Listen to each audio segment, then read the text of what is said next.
Hi, it's Paul Antonelli here. Welcome to another episode of the Ideal Business Podcast, where it's all about helping you create, transform, or build your own ideal business. Thanks for joining me today.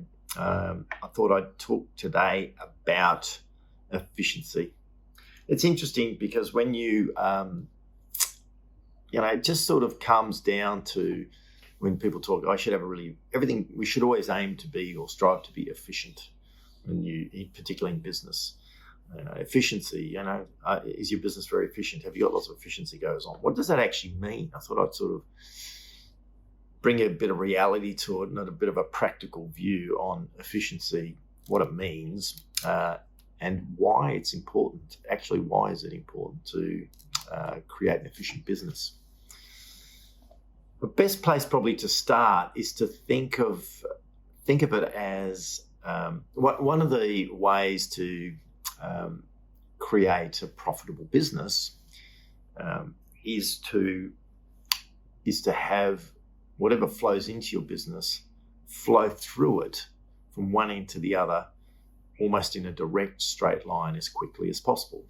So consider a business. Every business has things that flow into it. And typically what would happen is if you look at the cycle process of a client, it might be an inquiry. And when you get an inquiry initially, they might contact you by phone, by email, from a website.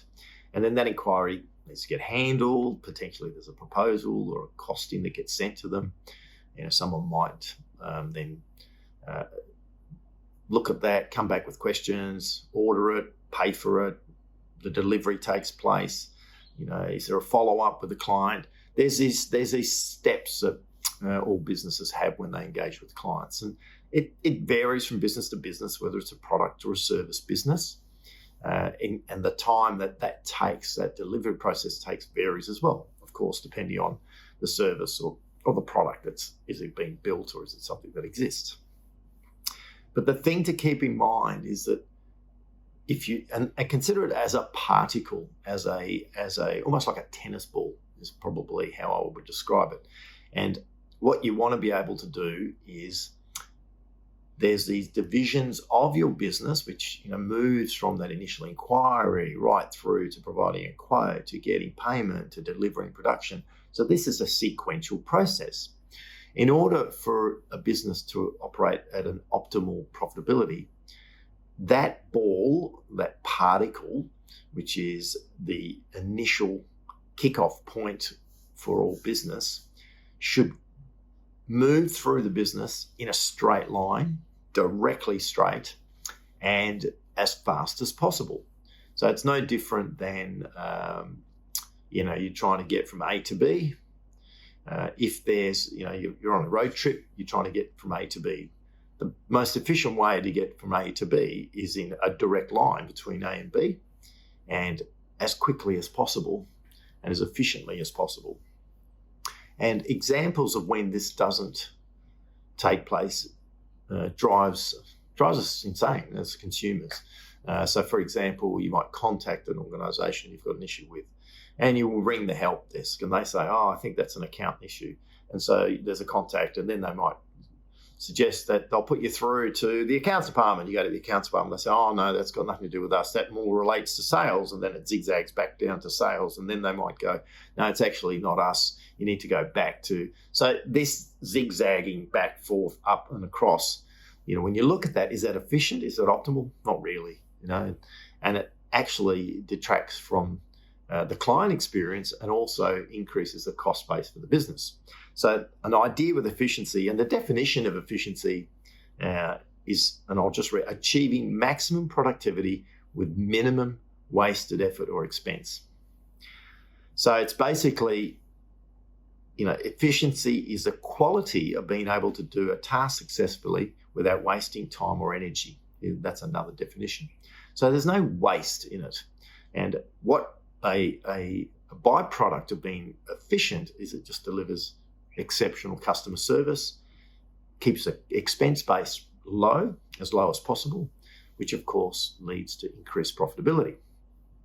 So it's a bit of a, so you hear the term efficiency. So when you think about your own business, whether you sell a product or a service, when you're starting to think around the idea of efficiency, consider how easy and how fast and how quick can a client move through their client journey, the customer journey when it engages with your business. How fast can they move through from one end to the other, uninterrupted? Can it be improved? Because if that can be improved, the speed of their engagement and removing any blocks or stops, then you'll see an increase in efficiency. So I'll give you an example with ResiCert, the inspection business, which I reference a lot. From a client perspective, we've made it flow in such a way that I'll give you we do a lot of inspections for properties when people buy a property. So someone could go and Monday morning, here's an example, they've decided they're going to buy a house, they put an offer in on a house, write up a contract. They want to get a building and pest inspection done. So they might look online and find us, and they can go directly to our website or any of our online forms and get a quote. So they can just enter the details, get a quote instantly. When they get that quote, they'll be provided with a range of pricing options that apply to them. They can look at the options, they've got information, they can book one. So they can actually go right ahead and book an inspection. Because payment's needed, it takes them directly to a payment process.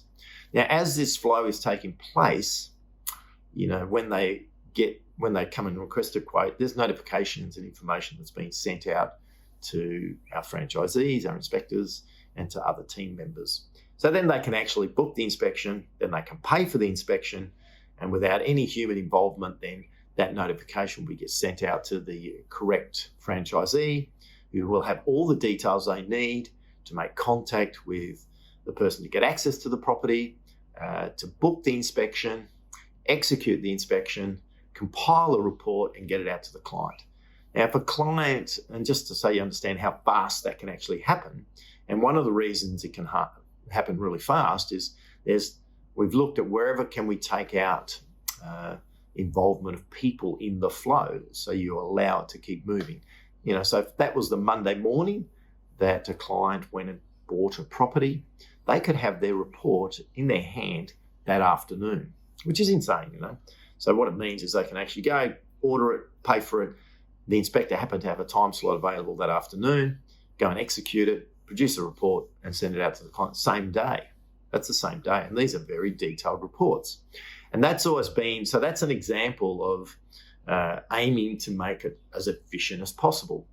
And so some of the key principles of that aiming to is it's a straight line.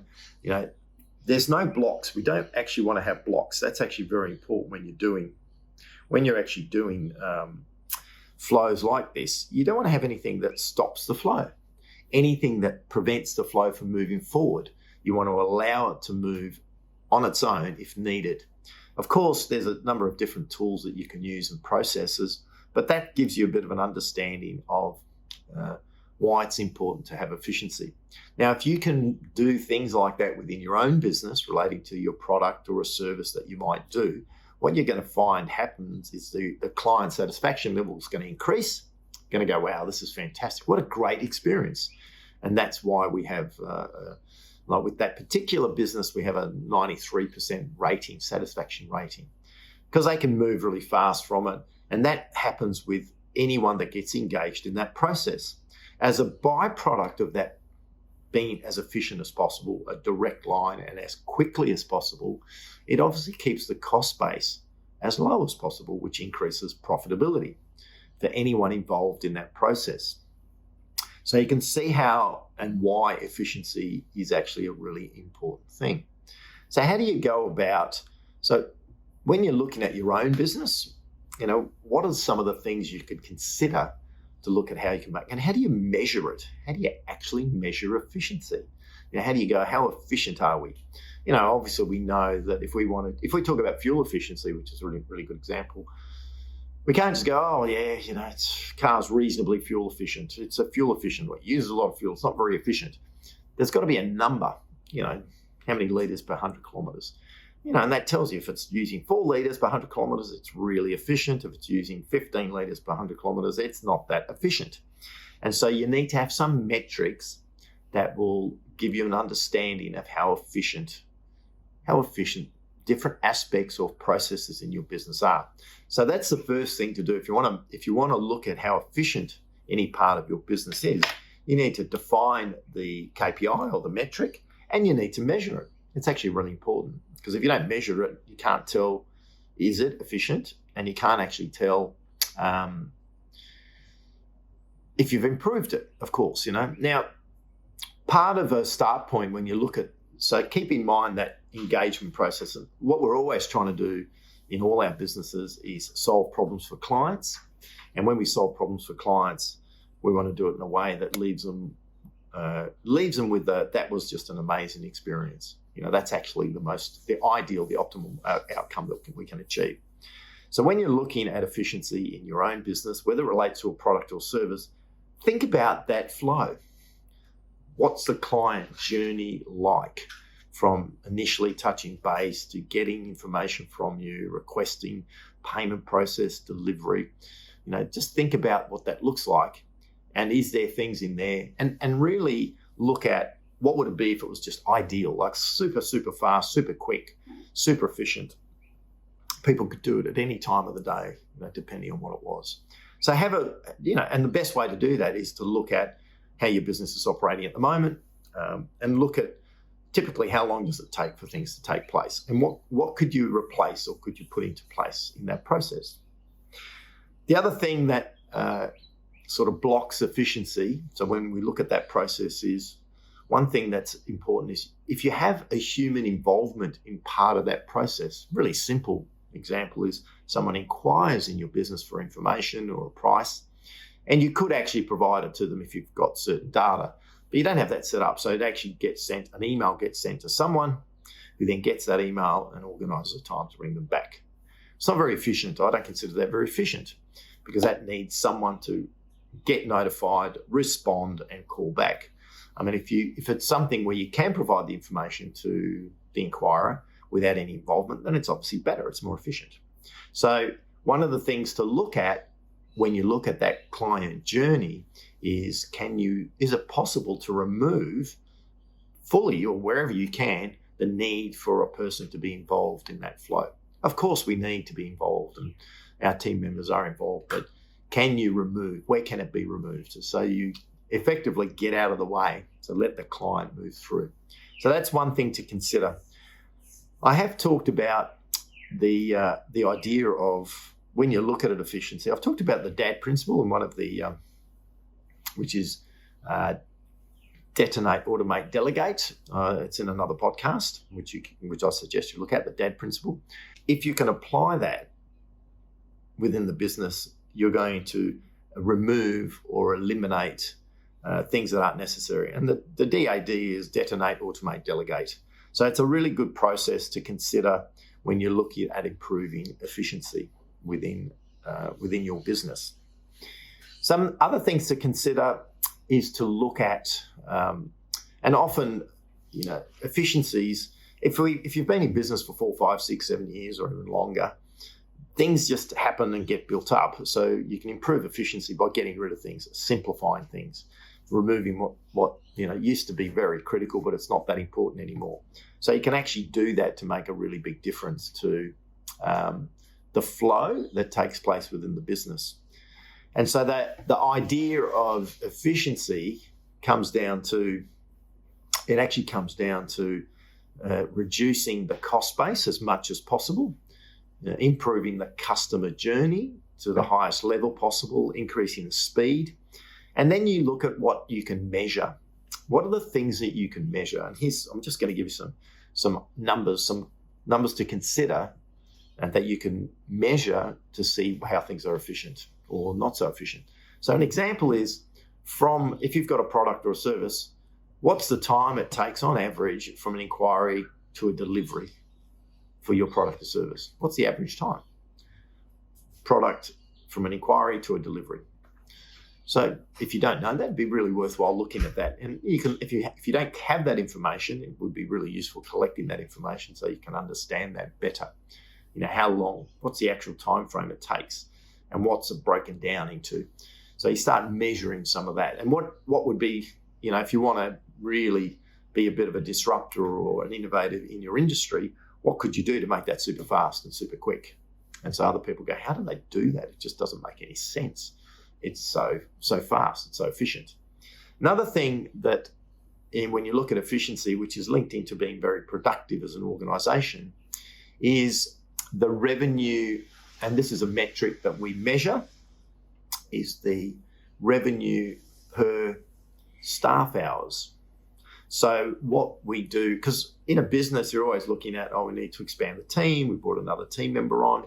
The danger with that sort of just expanding without having some sort of metric to measure productivity is you actually reduce efficiency, you increase your cost, you don't actually improve the business. So an example, that metric, so if you think about total revenue divided by total number of staff hours each week, we do that on a weekly basis. So it's pretty simple.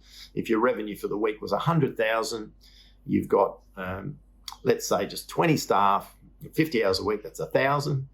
So 100,000 by 1,000, that would mean that the revenue per staff hours per week is $100 per hour. That's just a quick example. And so we actually track that statistic in our business because we want to know how efficient and productive the team is. And we set some metrics around that. And it's pretty easy to track because within your organization, you can track the number of hours. Yeah. And you can measure that metric, from looking at the production side of your business or the admin support side of the business. It just depends. You can actually track that metric for different parts of your business as well. And so the idea is you're able to then effectively have some measurements, so that's a people efficiency measurement. And it's not that complicated to track that. And so one of the things to consider is to look really closely at your flow, as I've mentioned before, and both from a time perspective and a cost perspective and the productivity of your team. If you can look really closely at those metrics, you'll see opportunities for improvement. And part of that idea behind improvement and increasing the efficiencies and the flow is to not only enhance the customer experience, but also improve the profitability of the business. So that's hopefully gives you some insights into the term efficiency, what it means, how can you look at your own business and see how you can improve efficiency, and what are some of the things that you can measure to see if it's where it should be, and if you do implement improvements, to know that it's making a difference. Thanks for listening today. Look forward to catching up again in another podcast. Ciao for now.